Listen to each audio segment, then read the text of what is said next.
Assalamualaikum warahmatullahi wabarakatuh. Waalaikumsalam warahmatullahi wabarakatuh. Bismillahirrahmanirrahim. Alhamdulillahi rabbil alamin. Wa bihi nasta'inu ala umuri dunya waddin. Wassalatu wassalamu ala sayyidil mursalin. Nabiyina Muhammadin wa ala alihi wa ashabihi ajma'in. Amma ba'du. Rabbi shrah li sadri wa yassir li amri wahlul 'uqdatam min lisani yafqahu qawli. Allahumma zidna ilman warzuqna fahma. Allahumma anfa'na bima 'allamtana wa 'allimna bima yanfa'una innaka antal alimul hakim. Allahumma inna ala dzikrika wa syukrika wa husni ibadatik. Allahumma rabbana ighfir lana wa liwalidina wa limasyayikhina wa li asatidatina wa li ikhwanina wa akhwatina wa li aqribaina wa liman lahu haqqun alaina innaka antal ghafurur rahim. Bapak Ibu yang berbahagia yang telah bergabung dalam pengajian sore kita hari ini, baik yang lewat Zoom maupun yang di Facebook. Alhamdulillah kita bersyukur kepada Allah Subhanahu wa taala atas limpahan rahmat dan nikmatnya. Kita diberikan kesempatan, kesehatan, sehingga kita bisa melaksanakan tugas-tugas kita dengan baik. Semoga Allah Subhanahu wa taala menerima apa yang kita lakukan sepanjang hari ini atau yang sebelumnya. Allah terima sebagai amal ibadah yang bernilai pahala dan memberatkan kebaikan kelak nanti di hari kiamat. Shalawat salam kita sampaikan untuk Rasulullah Sallallahu Alaihi Wasallam beserta keluarga dan para sahabatnya, pengikutnya istiqomah ila yaumil qiyamah. Hari ini insya Allah kita akan melanjutkan pembacaan kitab Syarah Nasaihul Ibad, syarah dari kitab Al-Munabbihatnya Imam Ibnu Hajar Al-Asqalani yang disyarah menjadi Nasaihul Ibad oleh Syekh Nawawi Al-Bantani. Dan kita akan membaca sore ini dari bab baru, babul khumasi. Dari 10 bab, nanti ada bab al-usyari nanti terakhir. Jadi kita sekarang di bab al-khumasi. Kalau yang pernah punya pengalaman belajar ilmu shoroh, itu kan ada bab sulasi, bab rubai, khumasi, sudasi kalau shoroh.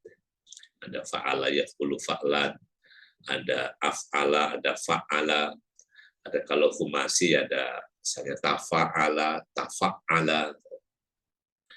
Nah, ini kita masuk di bab al-khumasi. Bismillahirrahmanirrahim.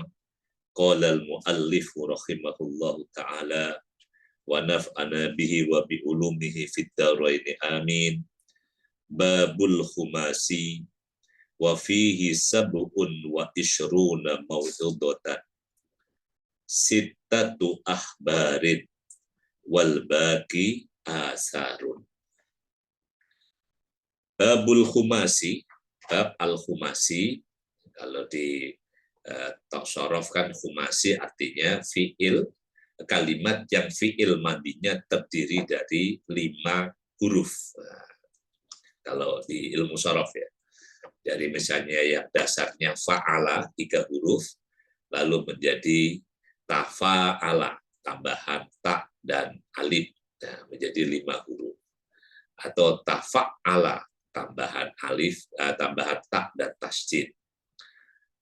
Apalagi atau infa'ala, tambahan alif dan nun, nah, macam-macam lah itu.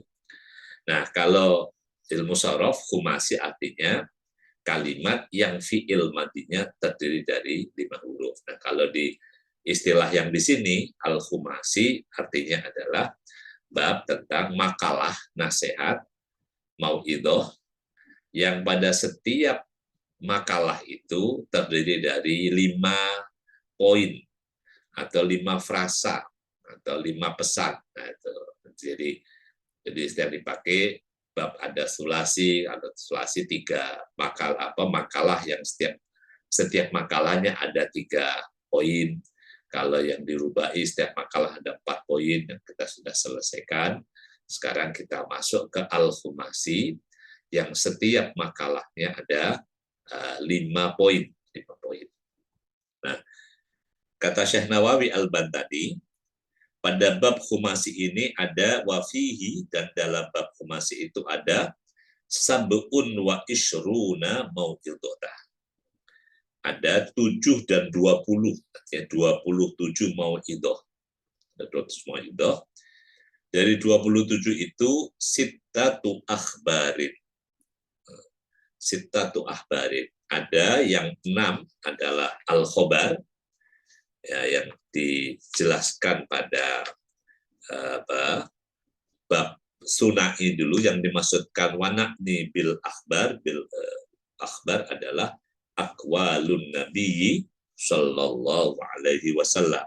Jadi yang dimaksudkan akhbar adalah sabda Nabi. Wal baqi asar, dan selainnya, selain yang 6 adalah asar. Yang dimaksudkan wabil asari di dalam kitab ini adalah aqwalus sahabah wa tabi'in wa ghairihim. Adalah perkataan para sahabat Nabi, tabi'in, atau yang lain-lain. Jadi ini yang akan kita pelajari dalam babul khumasi. Ada 27 mau'idhah, 27 makalah. Nah, dari 27 makalah itu ada 6 yang merupakan hadis Nabi, akhbar, aqwalun Nabi, selainnya adalah asar. Itu penjelasan umum. Sekarang kita masuk al-maqalatul ula. Al-maqalatul ula. Makalah yang pertama, ruwiya anin Nabi sallallahu alaihi wasallam. Man ahana khamsatan khasira khamsatan. Man istakhaffa bil ulama'i khasirat dina. Wa man istakhaffa bil umara'i khasirat dunya. Wa man istakhaffa bil jirani khasiral manafi'a. Wa man istakhaffa bil aqwiya'i khasiral mawaddata. Wa man, kalau dicetakan bil aqriba. Wa man istakhaffa bil aqriba'i, kalau di situ bil aqwiya, bil aqriba'i khasiral mawaddah. Wa man istakhaffa bi ahlihi khasira tibal aishi. Kalau dicetakan khasira tibal ma'isyati. Ini makalah pertama dari bab Al-Khumasi. Jadi diriwayatkan dari Nabi SAW, yang disebut tadi akhbar, ruwi'an Nabi SAW, diriwayatkan Nabi SAW. Man ahana khamsatan. Barang siapa yang menyepelekan, menganggap enteng, menyepelekan, tidak memperhitungkan khamsatan 5 perkara nanas, dari macam manusia, maka khasira khamsatan, maka dia pun akan mengalami kerugian 5 macam kerugian, ay ahlaka khamsata umurin. Artinya orang yang menghinakan, merendahkan, menyepelekan 5 perkara ini akan mengalami kerugian 5 perkara pula. Yang pertama, man istakhaffa bil ulama'i. Man istakhaffa bil ulama'i. Barang siapa yang meremehkan ulama. Nah, siapa ulama itu? Ya tentu yang pertama adalah orang yang berilmu. Orang yang berilmu, kalimat dasarnya dari kata alim. Ulama jamak dari kata alim. Nah, orang yang berilmu. Nah, ilmu, apa ilmu? Nah, ilmu itu adalah kalau diartikan itu idraku syai'i ala ma huwa fihi. Bahasanya Al-Jurjani. disebut dengan ilmu adalah idraku syai'i ala ma huwa fihi. Jadi kemampuan untuk menangkap, memahami, mendeskripsikan sesuatu sebagaimana adanya. Jadi itu yang kalau definisi Al-Jurjani ya di antaranya. Saya pernah menulis sebentar. Idraku syai'i ala ma huwa fihi. Jadi ilmu itu adalah idraku syai'i ala ma huwa fihi. Tarifat yang Jurjani adalah jadi mempersepsikan sesuatu sebagaimana adanya. Nah, itu definisi lugawi ya. Kalau kemudian di kehidupan sehari-hari namanya ulama, jamak dari kata alim, artinya orang yang berilmu. Orang yang mampu untuk memahami, menangkap, mendeskripsikan sesuatu sebagaimana adanya. Nah, kalau itu jadi diperlukan objektivitas, katanya kalau putih bilang putih, kalau merah bilang merah. Kalau asam bilang asam, kalau asin bilang asin, dan sebagaimana adanya. Itu definisi ilmu. Nah, orang yang memiliki kemampuan untuk memahami sesuatu sebagaimana adanya, itulah disebut dengan alim, orang berilmu. Jamaknya ulama. Nah, di dalam istilah Al-Quran, dalam surah Fatir, ya. Jadi innama yakhsyallaha min ibadihil ulama. Jadi ilmu bagi manusia itu, jadi bagi manusia hubungannya kepada Allah itu membuat orang takut kepada Allah. Jadi ilmu itu bikin takut, nah, terutama takut kepada Allah. Makanya kalau kita lihat dalam kehidupan sehari-hari, jadi begitu orang semakin berilmu, semakin mengenal Allah Subhanahu wa Ta'ala, maka di antara sikap yang muncul adalah ketakutan, takut kepada Allah, dan itu yang harus menonjol. Justru bahaya kalau orang yang berilmu tapi malah berani kepada Allah Subhanahu wa Ta'ala.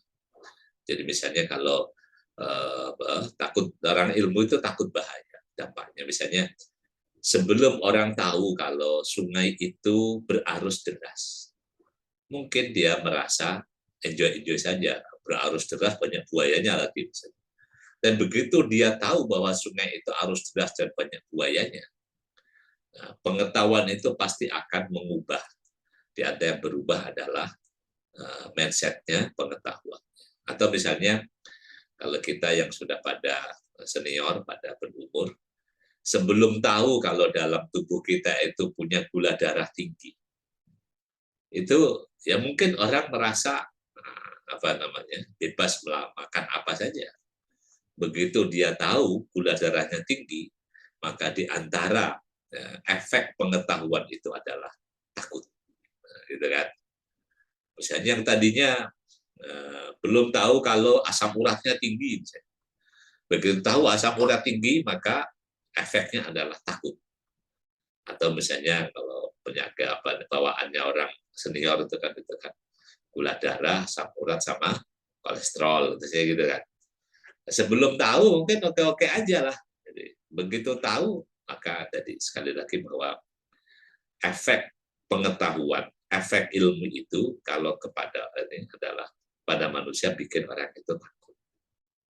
Ya, terutama takut kepada Allah. Nah, ini.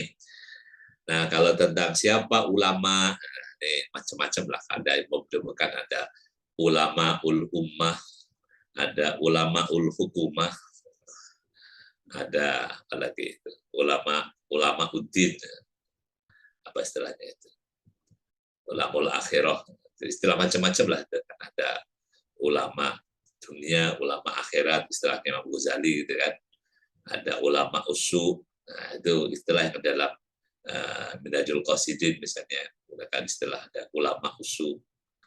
Ada yang kita sering juga istilah dengan istilah ada ulama dunia, ulama akhirah. Ada istilah ulama ul hukumah, ulamanya pemerintah. Ada ulama ul ummah, ulamanya massa publik, yang apa ya, macam-macam lah istilah-istilah. Tapi ala kulli hal bahwa kita sepakat bahwa yang disebut dengan ulama adalah orang yang berilmu, terutama ilmu yang membuat orang itu semakin takut kepada Allah Subhanahu wa taala. Nah, ilmu apa? Nah, setelah ilmu fardu ain, kalau teorinya Al-Ghazali, teorinya buku-buku akhlak itu, Mukhtasar Minal Qasidin, Ibnu Qudamah itu.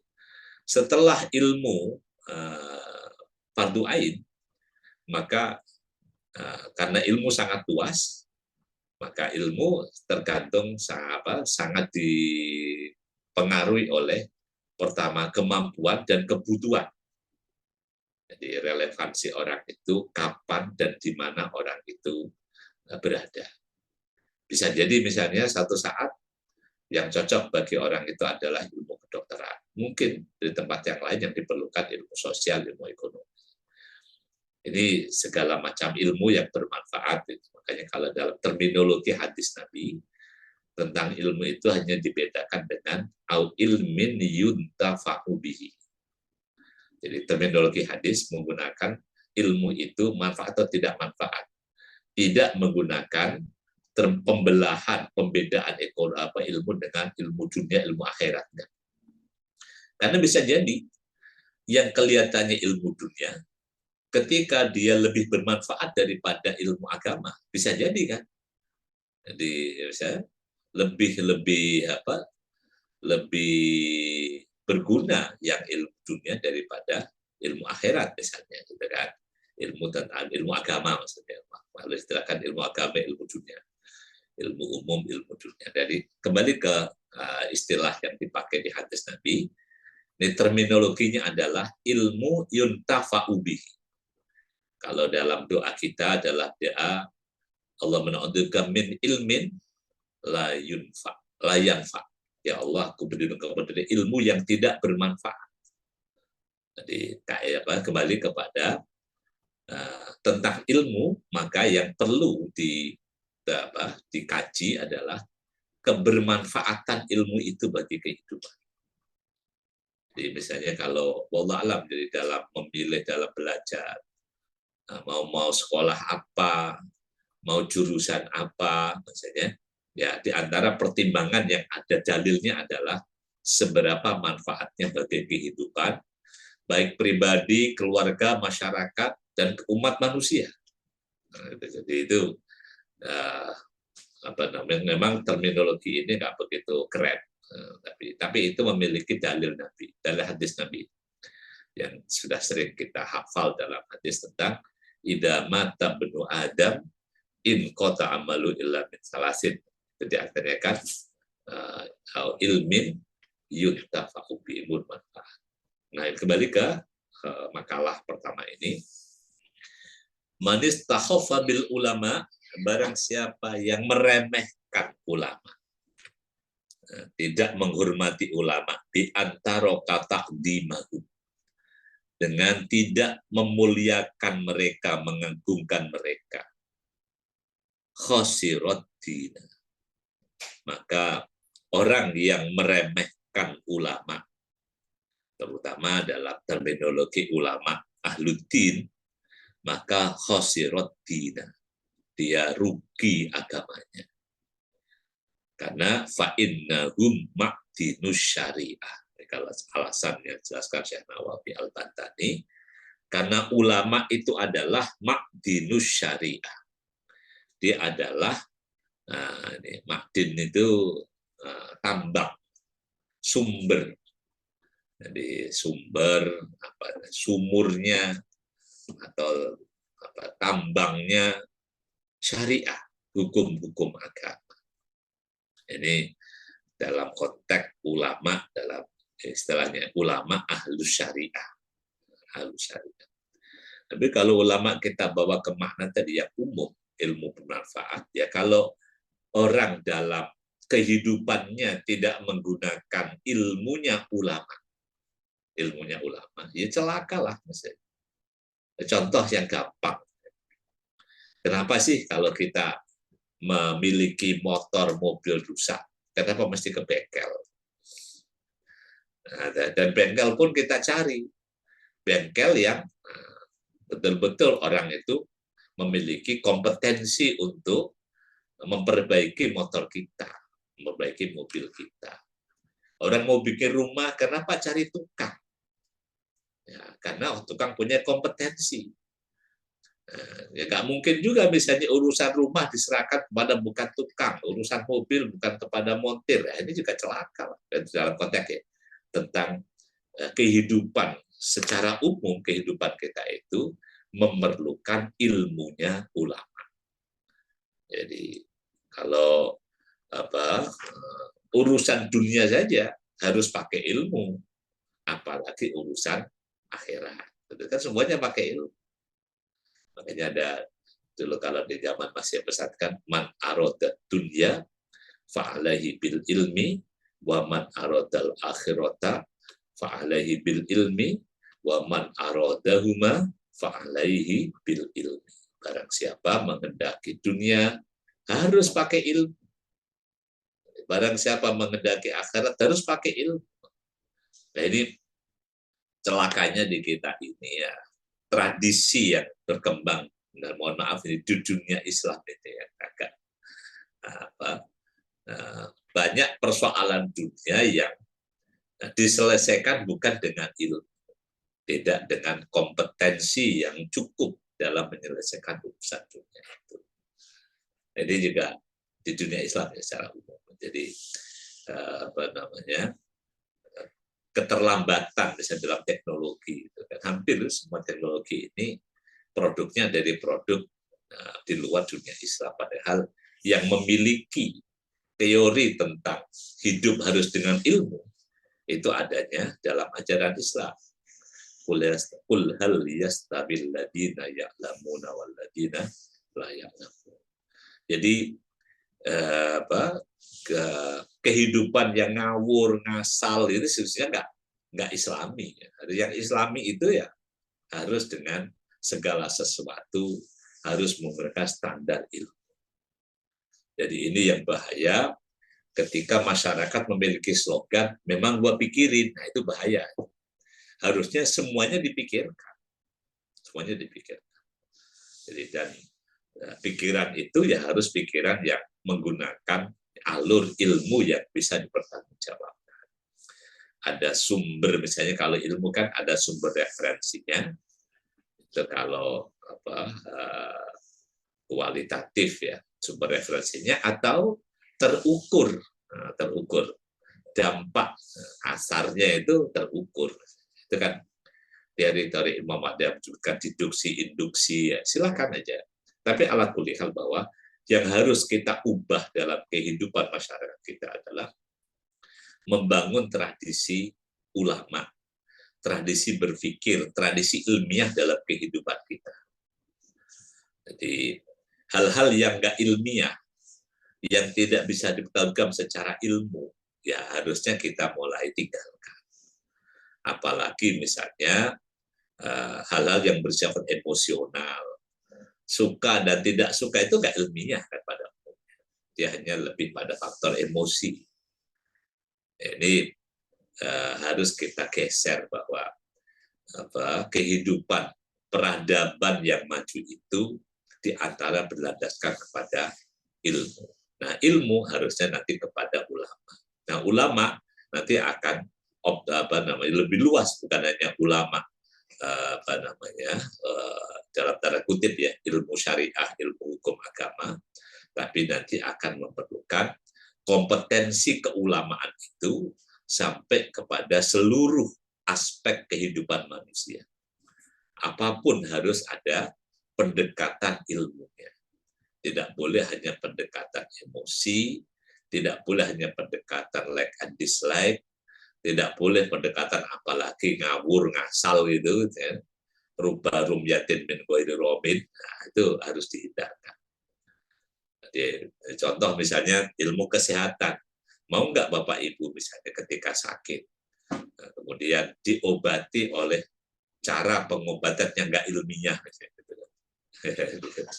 Itu yang bahaya di Indonesia. Jadi pengobatan-pengobatan nggak ilmiah itu malah laku gitu ya. Karena alasannya ada Bu Dokter. Alasannya kalau pakai pengobatan medis dokter itu mahal. Ya ini juga persoalan lain. Tetapi sekali lagi bahwa yang harus kita geser tradisi masyarakat peradaban maju itu adalah ini apa namanya membangun tradisi ilmu. Nah, atas ilmu nanti ulama itu menjadi referensi, menjadi guide, menjadi pembimbing.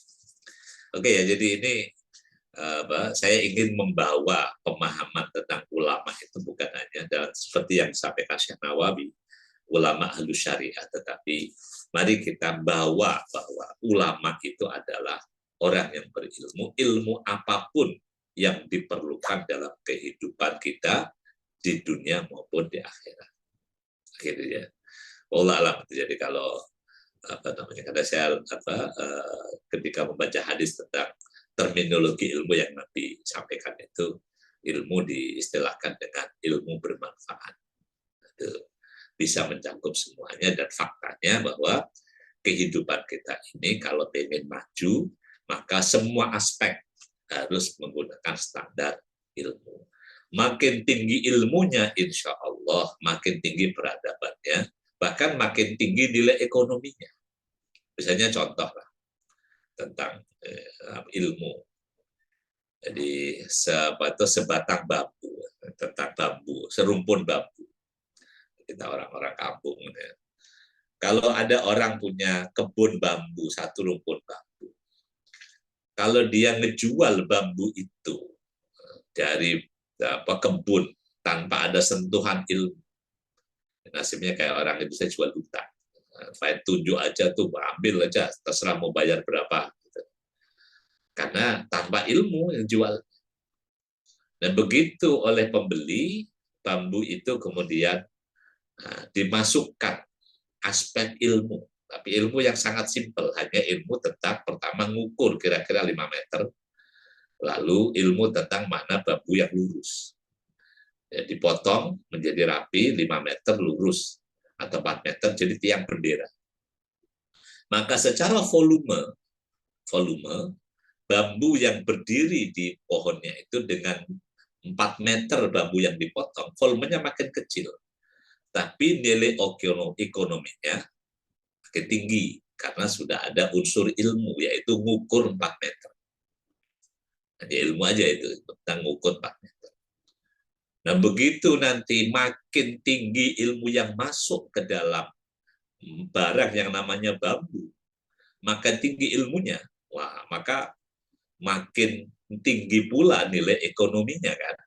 Jadi misalnya begitu bambu dijualnya nggak dalam bentuk tiang bendera, tapi bambu dijual dalam bentuk misalnya tusuk sate. Nah, itu berapa nilainya kan? Yang kalau tiang bendera 10.000, begitu tusuk sate bisa ratusan ribu kan sebatang bambu itu. Dan kemudian yang termanfaatkan jauh lebih banyak. Kalau tiang bambu hanya mengambil 4 meter, tapi begitu mau tusuk sate, karena mau Idul Adha gitu kan, wah itu bisa hampir tak terbuang. Semuanya bisa berguna.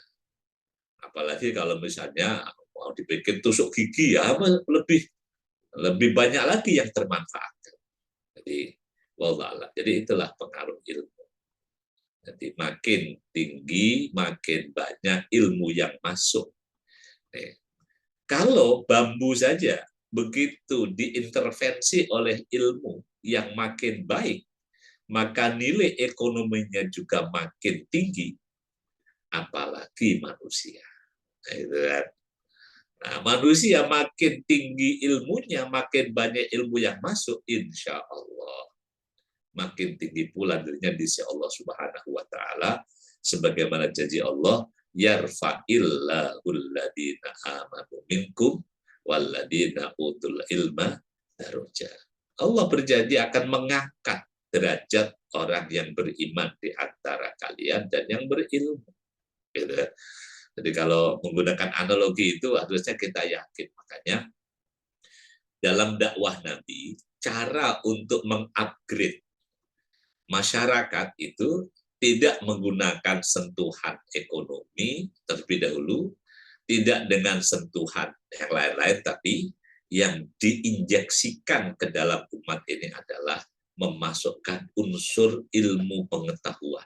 Itu yang merubah, yang bisa mengubah masyarakat Arab, apalagi orang-orang Badui, dengan seluruh keunikan-keunikannya itu, begitu mendapatkan ilmu Islam, mendapatkan ilmu banyak macam itu, berubahlah masyarakat yang tadinya pengembala kambing, pengembala unta, bisa menjadi imam peradaban di dunia.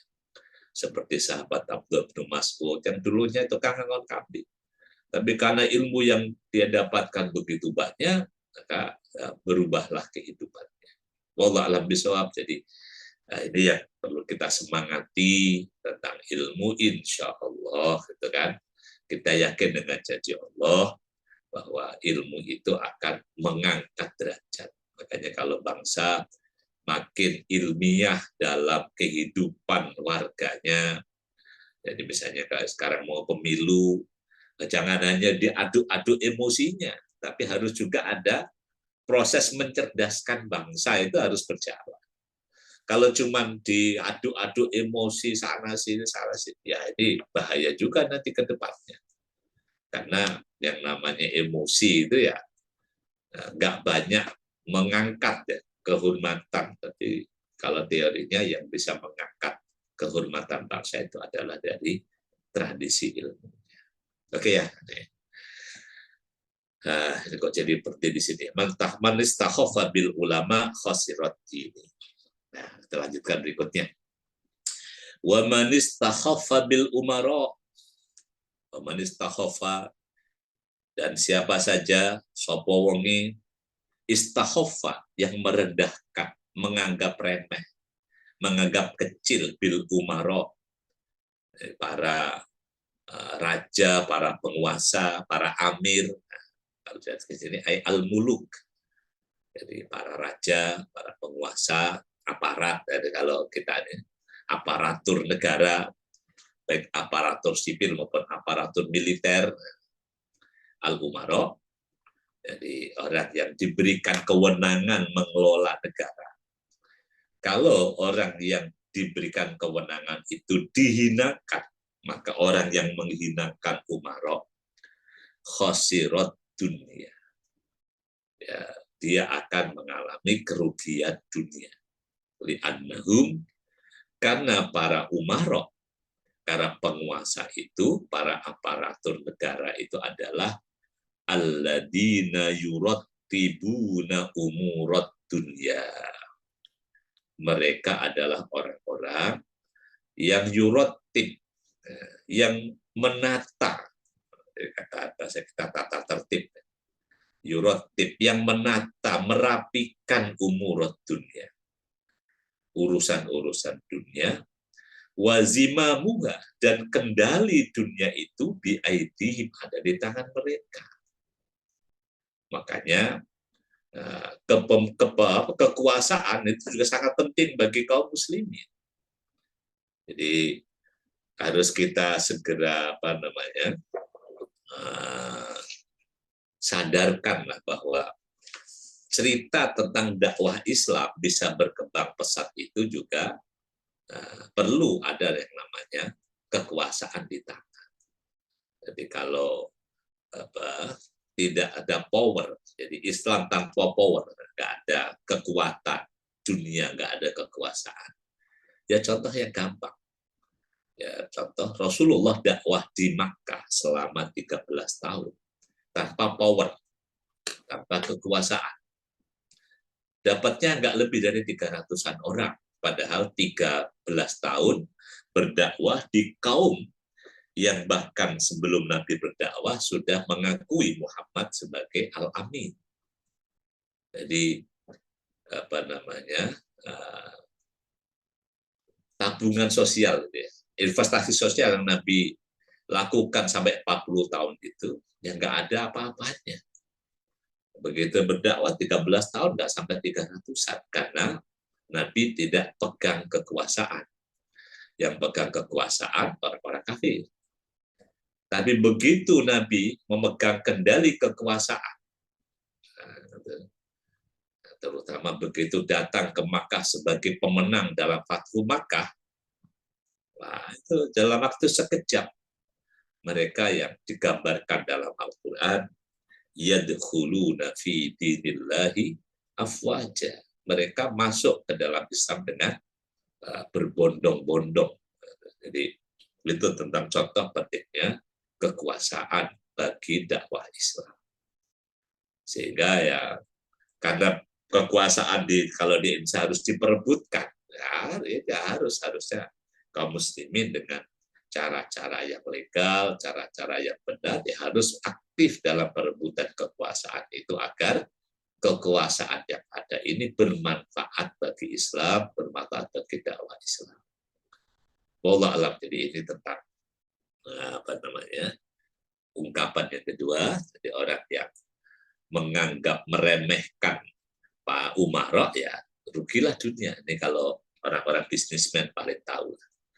Para pengusaha itu, kalau pengusaha nggak deket-deket sama penguasa, jangan harap ada proyek lah gitu kan. Kalau pengen proyek lancar, usaha lancar, ya mau nggak mau harus baik-baik dengan penguasa. Tapi tidak harus dengan cara-cara yang culas, dengan cara-cara yang curang. Harusnya bisa sinergi lah. Antara penguasa dengan pengusaha bisa sinergi. Jadi penguasa punya power, punya kekuasaan. Pengusaha ini punya bidang-bidang usaha yang cocok untuk membantu kemajuan bangsa ini. Ya kalau masalah sharing keuntungan, ya yang wajar lah gitu. Jadi kalau namanya pengusaha juga pengen dapat untung, ya. Ya kalau untung itu wajar, insya Allah orang oke lah. Nah yang bikin masalah kan ketika orang mencari keuntungan yang tidak wajar lalu merugikan orang lain, ya jadi problem. Dan di bukunya Ibnu Khaldun, kalau Muqaddimah Ibnu Khaldun itu menarik juga tentang harusnya hubungan harmonis antara pengusaha dengan penguasa itu harus harmonis. Jadi penguasa kalau nggak ada pengusaha, dia akan kesulitan untuk mengeksekusi impian-impian bagi kemajuan bangsanya itu, ya sulit. Jadi tetap harus ada melibatkan pengusaha. Nah pengusaha sekali lagi, pengusaha kalau nggak dekat penguasa, jangan harap dapat proyek, dapat itu ya. Oke ya, karena proyek terbesar itu ya negara. Misalnya contoh lah, misalnya kalau saya tinggal di Bekasi, ini berapa sih APBD Bekasi setiap tahunnya? Itu kan triliunan. Mana ada sih orang yang bisa memiliki anggaran belanja sebesar negara? Nah itu belanja harus dibelanjakan. Ya, untuk membantu agar belanjanya benar, ini kan perlu pengusaha. Jadi syaratnya kalau dalam teori Al-Quran, jadi usaha itu ya muamalah itu ya fa'in amina ba'dukum ba'du. Yang kaidah pentingnya dalam ayat muamalah itu ya, amina ba'dukum ba'du. Saling percaya amanah satu sama lain. Kalau dalam prinsip muamalah yang lain adalah wa ta'awanu 'alal birri wat taqwa wa la ta'awanu 'alal ismi wal udwan. Jadi kerjasama itu harus kebaikan, ketakwaan. Begitu ada dosa, begitu ada pelanggaran, udwan, ya harusnya berhenti. Nggak boleh ada kerjasama di situ. Makanya saya sangat tidak suka dengan istilah korupsi berjamaah. Itu saya keberatan. Jamaah itu kalimat yang mulia, jangan disematkan untuk hal-hal yang negatif. Jadi kata jamaah ini kan kalimat yang sangat indah lah, sangat mulia. Jadi jangan dibawa-bawa untuk hal-hal yang konotasinya itu jelek. Oke, jadi ini ya tentang sinergi, dan siapapun kita ketika menjadi rakyat, ketika harus, jadi kalau kaedahnya menghormati pemimpin, menghormati umarok fi ma'rufin, selama dalam kebaikan. Jadi persoalan di negara kita ini yang membuat kehidupan menjadi tidak bagus ini, pembelahan pembelahan masyarakat akibat kontestasi politik yang keras ya, sampai akhirnya membuat istilah macam-macam itu antara cebong kampret itu. Ini yang merugikan sesungguhnya secara kebangsaan, bahkan secara moral akhlak itu jadi merugikan. Jadi misalnya karena menganggap bahwa yang memimpin adalah cebong, sehingga di mata kampret cebong ini dianggap ya nggak terhormat, jadi dihinakan. Ini kan rugi. Karena dalam kaidah kalau di sini bahwa siapapun kalau jadi rakyat maka dia menghormati pemimpin selama fil ma'ruf. Jadi kalau kalimatnya ini wa manis takhaffa bil umara khasirat dunya. Oke, karena siapa namanya umara ya tadi mereka yang menata urusan dunia, yang di tangan para penguasa itu kendali dunia. Mau ditarik kemana ya terserah, tergantung pada penguasa. Oke, gitu ya. Nah, ini kalau Mas Najib ini bisa sinergi dengan penguasa, lalu wah itu memasukkan proposal, saya kan, agar semua masjid itu wah dibikin indah mihrabnya, itu lumayan. Pengusaha mihrab. Oke, kemudian yang ketiga, wa manis takhaffa bil jiron, dan barang siapa yang meremehkan tetangga. Nah, jadi nggak menghormati tetangga, apalagi sampai menyakiti tetangga. Ini jadi al-jiron ay al-mujawirina fil masakin min jami'il jihad. Kata Syekh Nawawi, jiron itu siapa? Al-mujawirin.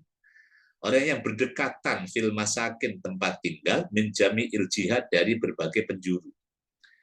Jadi depan, belakang, kiri, kanan, nah, semua yang berdekatan itu namanya tetangga, namanya jiron al-mujawir.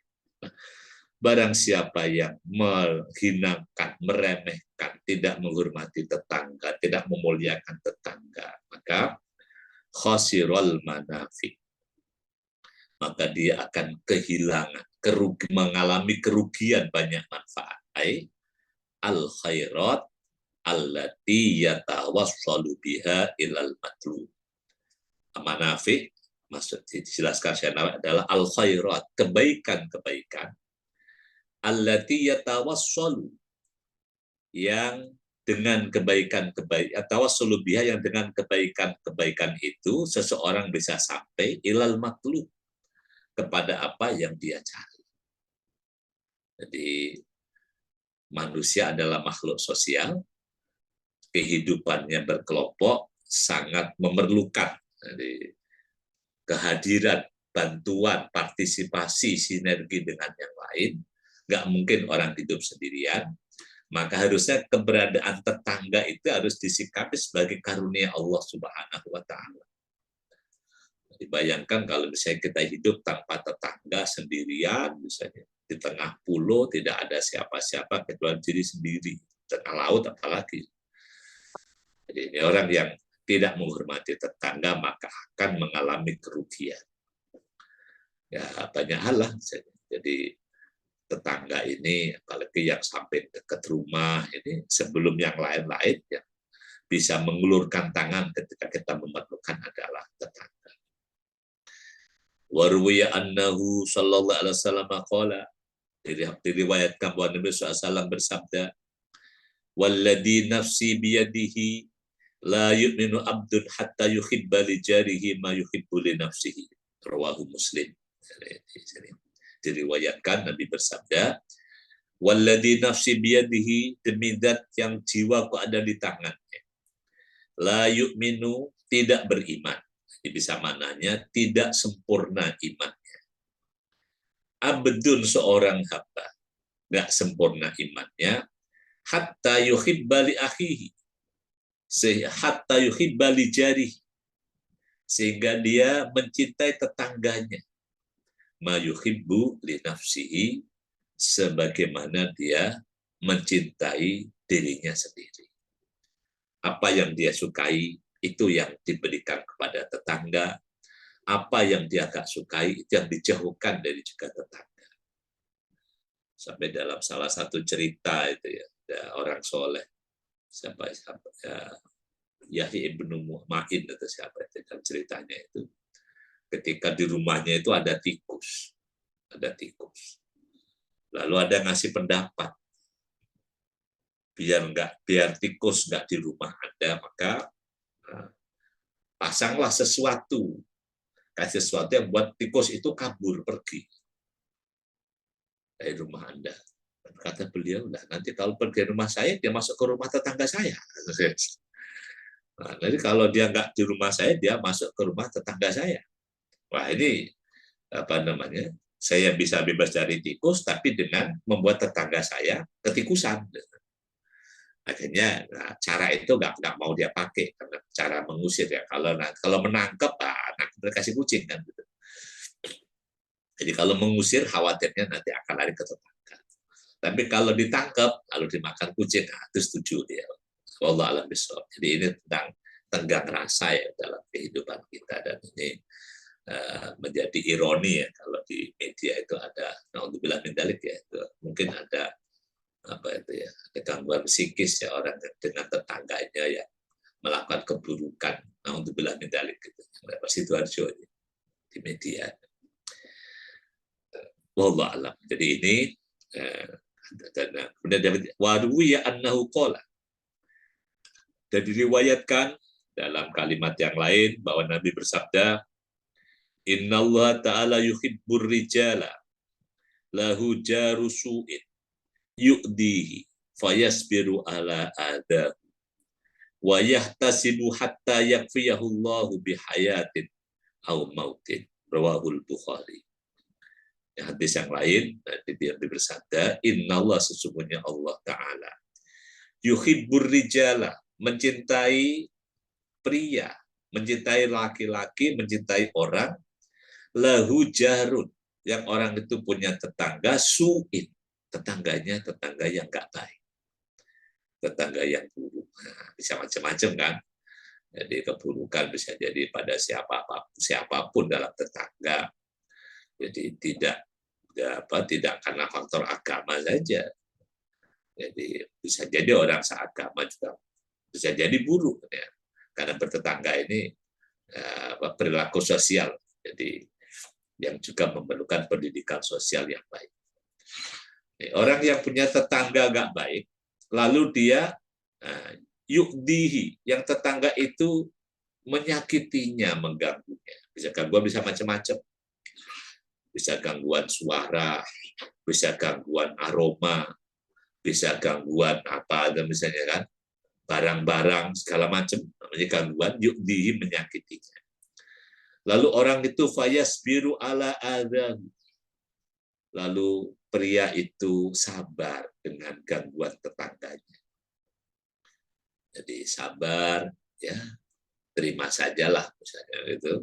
Jadi tiba-tiba mau masuk ke halaman, ke rumahnya, kehalang mobil tetangga, yang tiap misalnya di parkirnya pas ngalangin orang masuk, ya macam-macam misalnya itu kan. Ini kalau sampai orang punya kebiasaan mengganggu tetangga, lalu tetangganya itu rijal, pria itu sabar, fayasbiru ala adahu, wayah tasibuhu, dan dia pasrahkan kepada Allah. Ikhtisaban ya.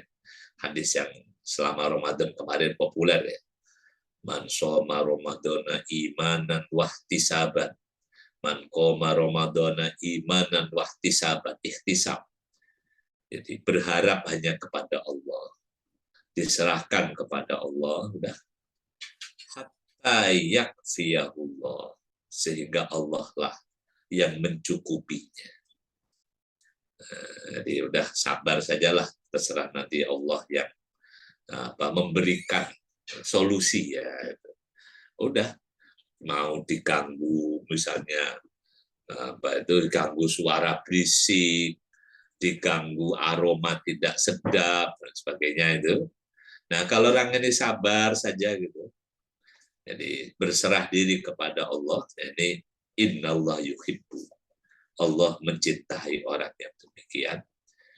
Dia pasrahkan kepada Allah, hatta yakfiyahullah, sehingga Allah lah yang mencukupinya, bihayatin au mautin, ya, dalam keadaan hidup atau dalam keadaan mati.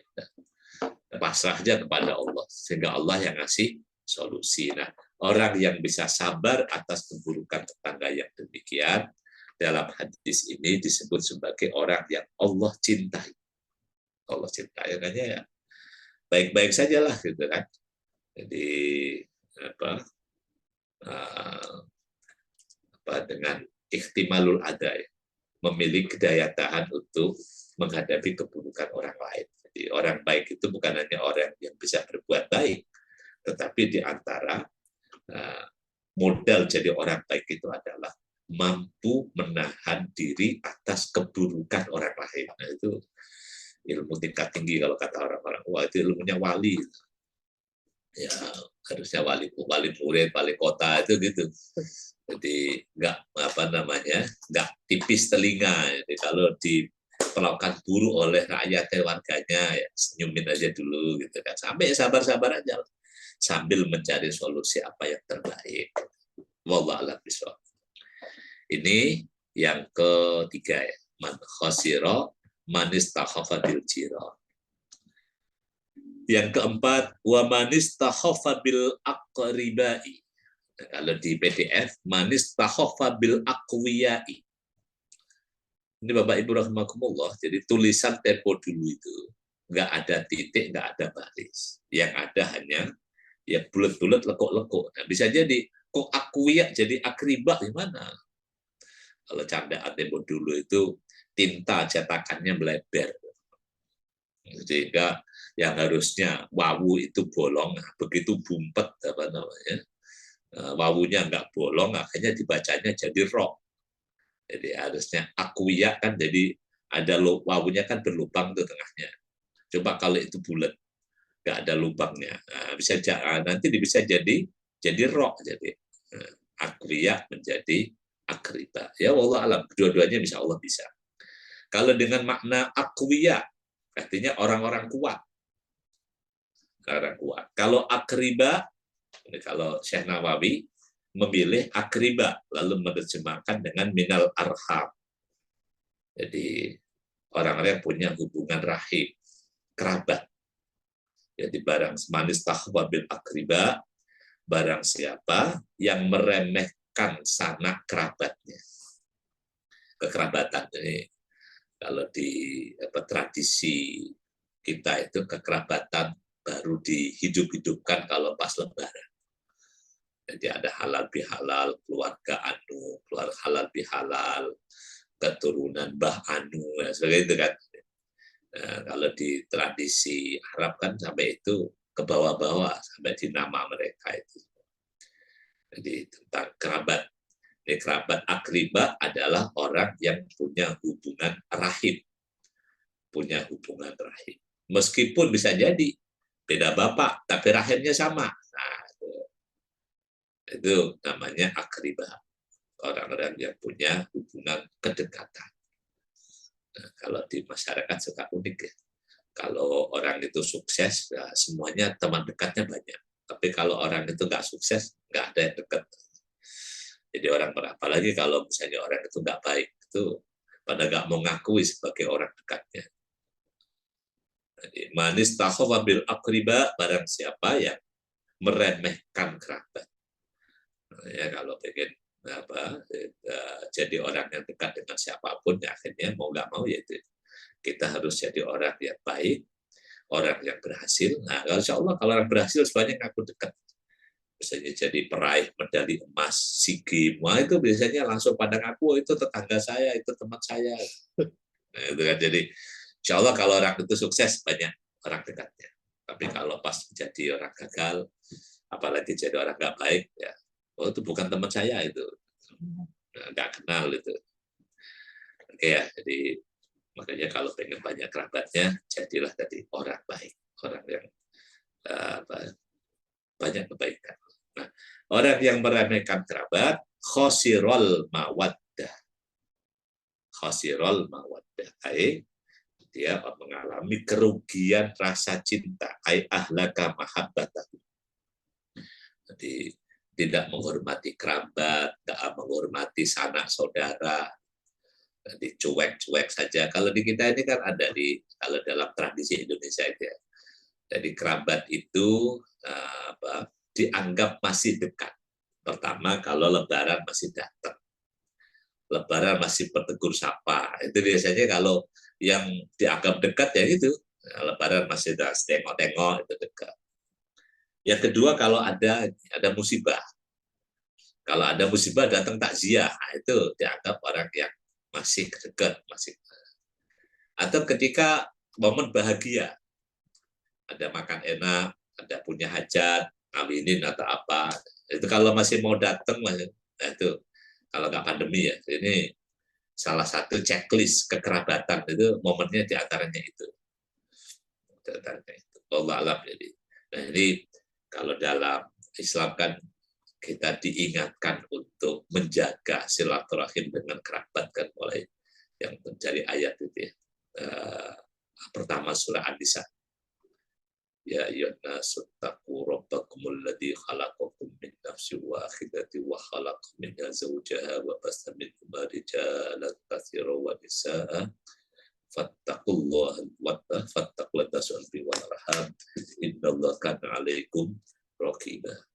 Surah An-Nisa ayat 1 itu yang menegaskan tentang wattaqullah, kekerabatan pada ayat wattaqullahal-ladzi tasaaluna bil arham. Jadi bertakwalah kepada Allah dalam hal kekerabatan al-arham. Oke, itu yang keempat. Nah, yang kelima, wa man istakhaffa bi ahlihi. Dan barang siapa yang menghinakan keluarganya, ai zaujatihi. Orang yang menghinakan istrinya atau sebaliknya istri menghinakan suaminya itu misalnya keluarganya. Kalau di Syekh Nawawi mengartikannya dengan bi ahli itu zaujahnya. Jadi karena khitobnya kepada man ini ke pria, tapi juga bisa kita pahami sebaliknya. Jadi kalau seorang suami jadi merendahkan istrinya atau istri merendahkan suaminya, nggak menghormati, nggak menyayangi, khosiro, maka dia akan mengalami kerugian. Kalau ya, kerugiannya tibal ma'isyati, indahnya ma'isyah, indahnya usaha, indahnya, nah kalau yang contoh yang gampang misalnya, kalau suami nggak menghormati istri, ya repot sendiri mau bikin kopi nggak ada yang bikinin, gitu kan? Bikin kopi, bikin ngopi aja sendiri. Mau makan aja sendiri. Mau telur aja sendiri. Khosiro tibal ma'isyah. Jadi ma'isyah yang bagus, sajian yang bagus, elad datal maksib, ladatal maksabil ladhi ya'ishu bisababi. Ini penjelasan Syekh Nawawi. Orang yang merendahkan istrinya akan mengalami kerugian. Kerugian itu adalah kerugian ladatal maksabi. Kelezatan usaha, kelezatan kasab, kelezatan hasil usaha, penghasilan. Alladhi ya'ishu bisababihi. Yang orang itu bisa ya'ishu, bisa hidup baik, bisa hidup makmur, bisa hidup bahagia, bisa babihi dengan maksab penghasilan yang diperoleh. Makanya kita seringkali temukan, begitu orang dengan keluarganya bermasalah, nah, kan? Akhirnya pekerjaannya juga ikut bermasalah. Ya itu percaya nggak percayalah gitu. Jadi begitu orang tidak menghormati, nggak menghargai peran istrinya di rumah, maka otomatis itu ya yang seringkali terjadi, usahanya di luar juga, naudzubillah, itu sering-seringnya begitu. Apalagi yang cerita tentang orang-orang yang rumah tangga berantakan gara-gara itu kan, itu Ya, ini membenarkan nasihat yang kelima dalam bab khumasi ini. Yang pertama, wa manis takhafa bi ahlihi khosirati bal ma'isyah. Barang siapa yang merendahkan, menghinakan istrinya, maka dia akan mengalami kerugian. Usaha ma'isyahnya yang bagus-bagus itu akan merugi. Dan dalam salah satu hadis Nabi mengatakan, khairukum khairukum atau khiyarukum khiyarukum li ahlihi wa ana khairukum li ahli. Sebaik-baik kalian adalah yang paling bagus bagi istrinya, bagi keluarganya, bagi pasangannya. Jadi kalau ungkapan Nabi seperti itu, aukamakol wa ana khairukum li ahli, dan aku adalah yang terbaik di antara kalian bagi keluargaku. Jadi kalau dulu guru saya suka mengingatkan bahwa istri itu adalah orang terdekat yang paling mengetahui rahasia seseorang.